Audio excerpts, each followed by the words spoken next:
ৰাইজে বিচাৰে গৌৰৱ গগৈক, ইভিএমে বিচাৰে মামাক। মুখ্যমন্ত্ৰী হিচাপে অসমবাসীৰ পছন্দ কোন? সামাজিক মাধ্যমত চলিছে ব্যাপক চৰ্চা। 2026 চনৰ নিৰ্বাচনলৈ মাজত আছে এটা বছৰ।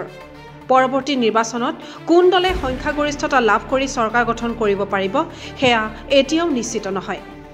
অসমৰ ৰাজনৈতিক পৰিৱেশ এতিয়াও ধূসৰ।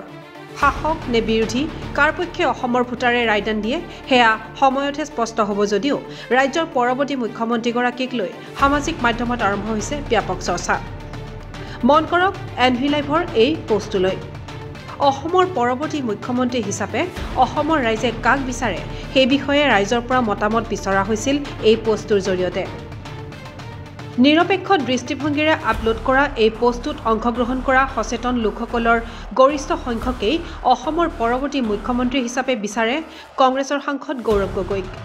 লোকসভাত বলিষ্ঠ ভূমিকা পালন কৰা সাংসদ গৌৰৱ গগৈক এবাৰ অসমৰ মুখ্যমন্ত্ৰীৰ আসনত চাব বিচাৰে গৰিষ্ঠ সংখ্যক সচেতন লোকে। এই সন্দৰ্ভত বিভিন্নজনে দিছে বিভিন্ন মতামত।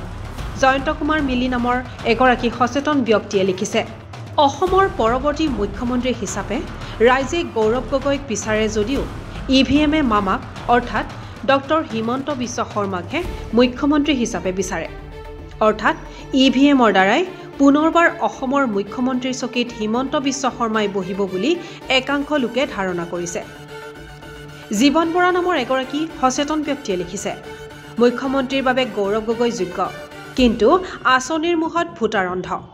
ইয়াৰ অৰ্থ এয়াই যে চৰকাৰী আঁচনিৰ লোভত কিছুমান ভোটাৰে যোগ্য বা অযোগ্য বিচাৰ নকৰে, যাৰ ফলত ডক্টৰ হিমন্ত বিশ্ব শৰ্মাই পুনৰ মুখ্যমন্ত্ৰীৰ আসনত বহিব পাৰে।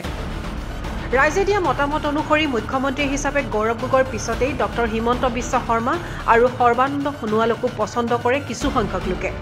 মন কৰিবলগীয়া যে বিজেপিৰ নৱনিৰ্বাচিত সভাপতি দিলীপ শইকীয়াৰ নামেই শুনা নাই বুলি মন্তব্য কৰিছে একাংশ লোকে।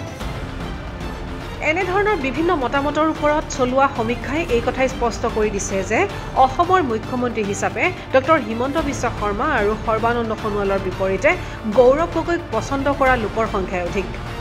News desk report NV live.